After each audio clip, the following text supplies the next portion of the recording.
wa ta'ala. Why do we worship Allah? And the hadith has to do with the hadith of Jibraeel, where Rasulullah was sitting with the companions and he asked about our deen, and the Sahaba were shy.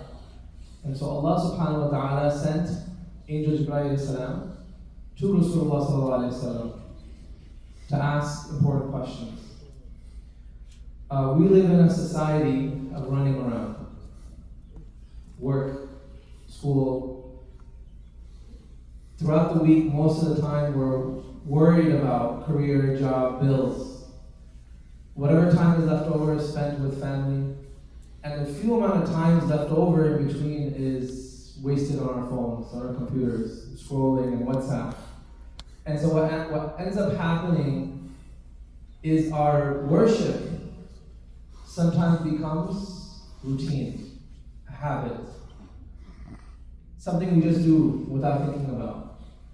And so in those moments we have to remind ourselves intentionally, what does worship mean? Our kalima la ilaha illallah Muhammadur Rasulullah sallallahu alayhi wa sallam. What do those words mean on a daily basis?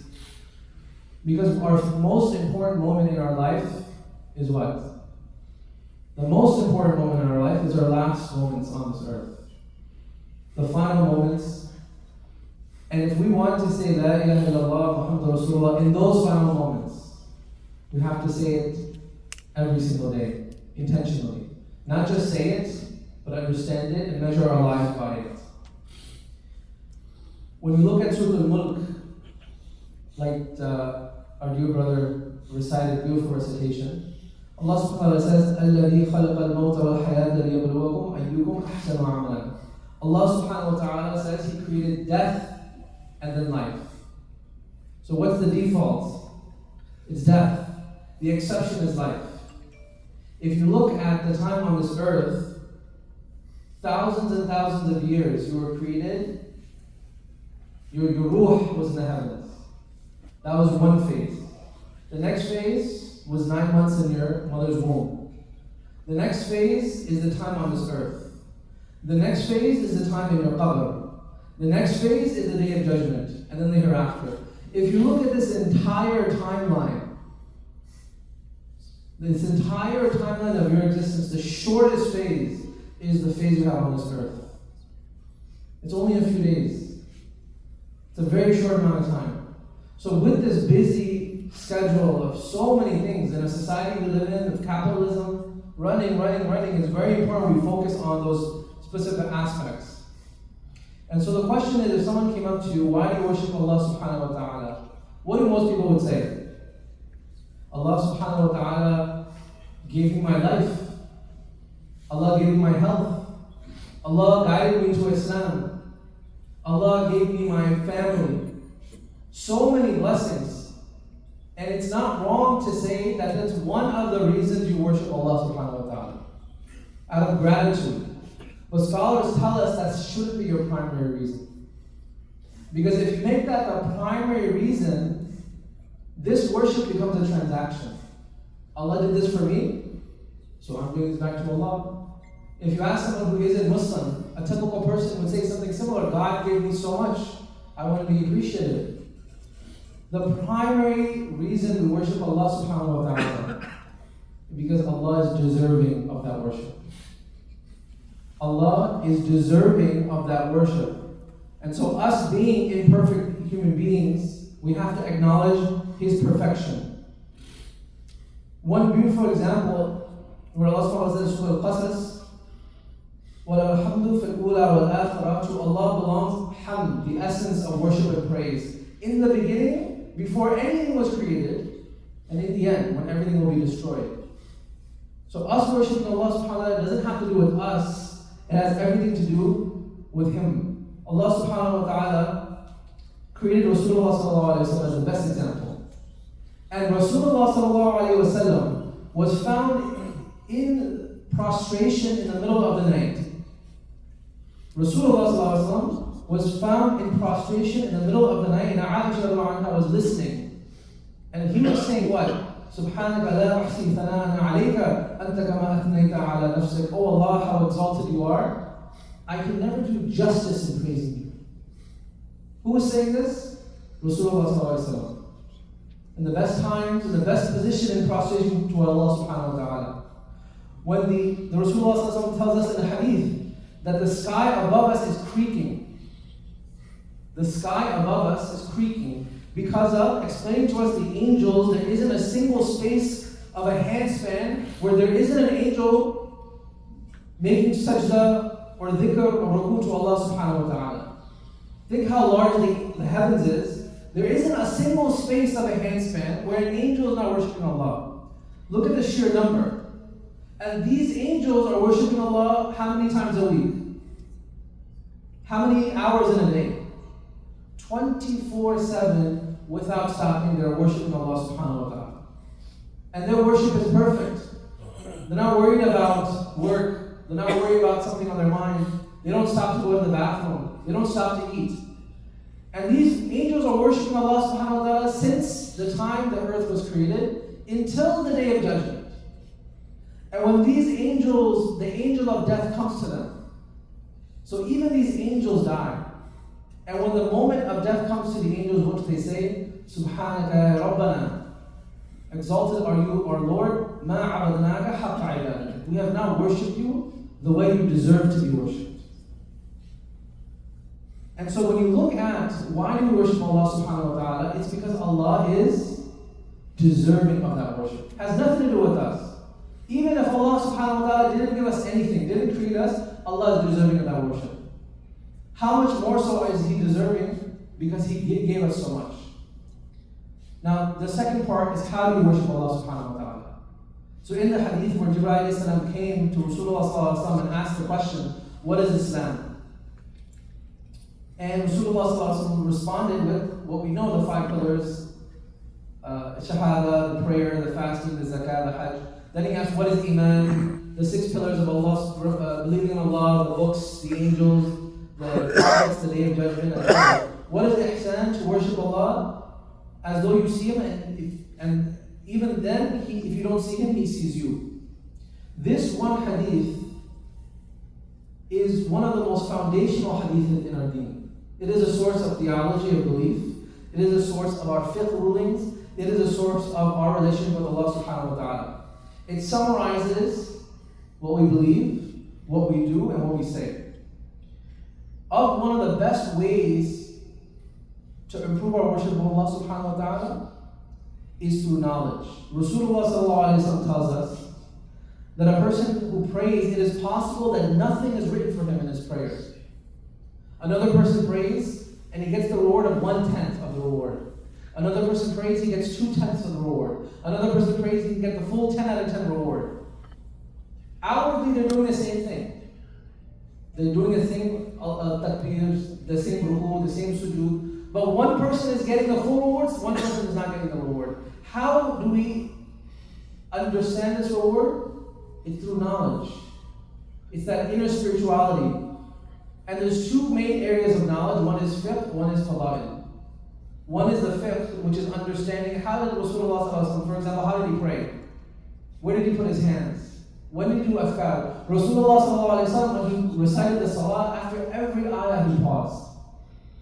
After every movement he paused. So when you're praying and understanding how Rasulullah prayed, that improves your khushu'. Then after that comes the fada'il, which is the blessings. What's one thing we do every single day? We splash water on ourselves. Open the sink, put water on ourselves, come to the salah. Rasulullah once told the Sahaba, told us in a hadith that every drop of water, when it comes to wudu, that touches your skin and falls down, it takes a sin with it. Another narration, Rasulullah tells us that when you make wudu and you read the dua afterwards, Ashhadu an la ilaha illallah wahdahu la sharika lah wa ashhadu anna Muhammadan abduhu wa rasuluhu. And another narration, you add Allahumma ja'alni min al-tawabin wa ja'alni min al-mutatahhirin, that the 8 gates of Jannah are open for him and he may enter whichever of these gates he desires. One time he told the Sahaba on the day of judgment that the sun will come close to the earth. There will be no shade and everyone will be hot and will be thirsty, extreme thirst, and there will only be one source of water, the Hawd, the fountain of Rasulullah sallallahu alaihi wasallam. Now the Sahaba were shocked. They said, Ya Rasulullah, how will you recognize us? How will you recognize the people from your ummah? And Rasulullah sallallahu alaihi wasallam told us, my ummah will come shining right from the symptoms of wudu. Our limbs that we make wudu on will be shining on that day. And so, how can we, with that knowledge, ever pray or make wudu the same way again? That this wudu that I'm making, I'm visualizing the sins going down the drain. I'm understanding that this wudu that I'm making is the way that my Rasul sallallahu alaihi wasallam will recognize me on the day of judgment. So the second part is, one of the best ways to improve our worship of Allah subhanahu wa ta'ala is through knowledge. One of the books that the Imam recommended us get is Riyadh-ul-Salihin. Simple book about the blessings and rewards of doing good deeds. Muharram is here, and may Allah subhanahu wa ta'ala allow us to fast Monday and Tuesday or Tuesday and Wednesday. A huge blessing. And one of the things about the day of Ashura is about understanding the concept of shukr. Rasulullah sallallahu alaihi wasallam tells us that every time one of you wakes up in the morning, you have to perform an act of charity for each joint in your body. Every single day, an act of charity is due on each joint in your body. And then Rasulullah sallallahu alaihi wasallam said, saying Subhanallah is sadaqah, saying Alhamdulillah is sadaqah, saying La ilaha illallah is sadaqah, man, good and evil is sadaqah. And then he said, it is sufficient for you to do all of that if you pray the 2 rak'ah of Salat al-Duha. The 2 rak'ah of Salat al-Duha, which inshallah will be soon, 15 minutes, 15 to 20 minutes after the sunrise, and then 15 to 20 minutes before Dhuhr. 2 rak'ah of Salat al-Duha. This is through the knowledge, through the blessings. And the last part is talking about what are the 3 levels of worship. What are the 3 levels of worship? So in the Hadith, when it discusses Islam, Iman, and Ihsan. Islam, a Muslim, is a person who does the bare minimum. Prays the 5 daily salah, fasts in Ramadan, gives the 2.5% zakat, goes to Hajj if they can. The bare minimum. One time a Bedouin came to Rasulullah and asked, how many prayers do I have to pray? And Rasulullah responded, you pray 5 times a day. 5. And then the Bedouin asked, anything else? Anything else do I have to do? And Rasulullah said, no, you can do more. You can do more if you want to be generous, but 5 is required. Then he said, how many times do I have to fast? Rasulullah responded that you have to fast the days of Ramadan. Anything else? He asked.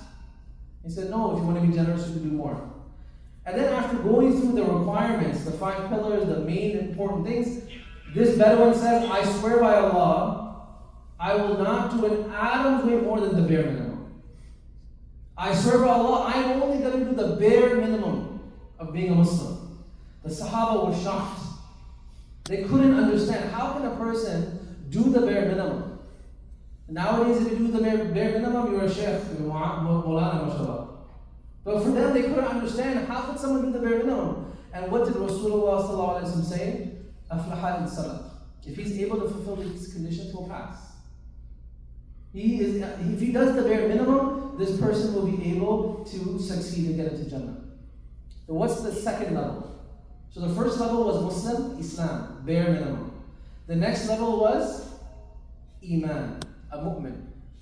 The second level is someone who does the bare minimum, but does more. He prays the 5 daily salah, but prays the 12 rak'ah of nafil. He prays the 2 sunnah before Fajr, the 4 sunnah before Dhuhr, the 2 sunnah after Dhuhr, the 2 sunnah after Maghrib, the 2 sunnah after Isha. Prays the nafil salah. Does more. He fasts in Ramadan, but then does the Mondays and Thursdays. Does the days after Ramadan. Does the days of Ashura. He gives the 2.5% zakat, but gives extra sadaqah. Does more. So the difference between a Muslim and a mu'min is that quantity. They do more to worship Allah subhanahu wa ta'ala. But what's the difference between a mu'min and the next level, the muhsin? Between Iman and Ihsan. It is not the difference of quantity, it's the difference of quality. That this person lives his or her life as if Allah is watching them, and if not, they know that as if they see Allah, if not, they know Allah is watching them. That means worshipping Allah 24/7, constantly. So what does that mean? Should we quit our jobs, leave our families, go into a cave, and just worship Allah 24/7? Rasulullah didn't do that, Sahaba didn't do that. But what is unique about the muhsin is through his intentions. A Muslim or a mu'min goes to work, the time for salah comes, they go and pray and come back to work. If they're a mu'min, they pray the extra sunnahs, or they go to the masjid. But a muhsin wakes up in the morning, thanks Allah subhanahu wa ta'ala for the blessings. When he goes to work, he says, Ya Allah, you've given me a family, you've made me a responsibility to take care of them. Bless me in my work. So even that entire day of working is worship in his or her books. A person who says, you know what, I need to represent the deen and Rasulullah sallallahu alaihi wasallam. So even to the boss, even to the co-workers, even to the patients, even to the customers, has the best character, is the most fair, is the most just. And so in that intention, the entire day is written down as if they are worship. Imam Hassan al-Basri rahimahullah said, talking about Abu Bakr radiallahu anhu, he said, speaking to the Tabi'un, remember the Tabi'un is a generation after the Sahaba, telling them that Abu Bakr radiallahu anhu did not become who he was because of more fasts or more prayers or more dhikr. Keep in mind he's talking to the Tabi'un, he's not talking to us. The Tabi'un he was talking to were already doing the praying, the fasting, the dhikr, the tahajjud. That they are basically doing what Abu Bakr radiallahu anhu did. But what made Abu Bakr radiallahu anhu a step above was something that was in his heart. And it was his mindset of constantly everything he did. He remembered Allah subhanahu wa ta'ala. He turned to Allah subhanahu wa ta'ala. And look at the example of Mu'adh ibn Jabal radiallahu anhu. Mu'adh ibn Jabal radiallahu anhu was someone who Rasulullah sallallahu alaihi wasallam said to him directly, Oh Mu'adh, I love you for the sake of Allah. A handful of people, very few people had that honor. And then Mu'adh went and visited some of his friends, and look at what the friends said to him. What was the conversation about? Oh Mu'adh, can you describe to us your tahajjud? It wasn't politics, it wasn't how's everything going, the local sports game, which you could talk about.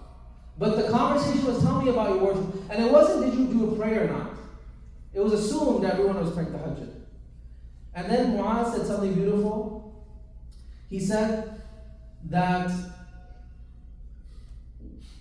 when he said that I expect to be rewarded for my sleep just as much as I expect to be rewarded for my tahajjud. You might be thinking, well, Allah is going to bless you for my sleep.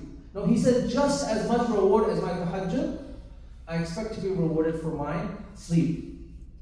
And he would go to sleep, he's saying, Ya Allah, my body, oh Allah, in order to worship you correctly, I need to rest. My body has rights upon me. So before he went to sleep, he said, Oh Allah, I'm going to sleep so I can refresh my body, so I can wake up and pray tahajjud for you. And in that intention, in that few seconds of remembering Allah subhanahu wa ta'ala, that alone made his sleep the reward of praying tahajjud. So a muhsin, that third level, is someone who's constantly living a life completing with the intention of Allah subhanahu wa ta'ala. I ask Allah subhanahu wa ta'ala to be of those who worship Allah subhanahu wa ta'ala, understanding that He is primarily deserving worship. I ask Allah to be of those who constantly grow in our deen, get a teacher, get a book, grow slowly, get out of somebody, but we're working on the fiqh and the fada'il. I ask Allah subhanahu wa ta'ala to be of those who grow from Islam as a Muslim, to Iman as a mu'min, to Ihsan as a muhsin. سبحان الله وبحمدك أشهد أن لا إله إلا أنت نستغفر ونتوب إليه سبحان الذي رب العزة عما يصفون وسلام على المرسلين والحمد لله رب العالمين.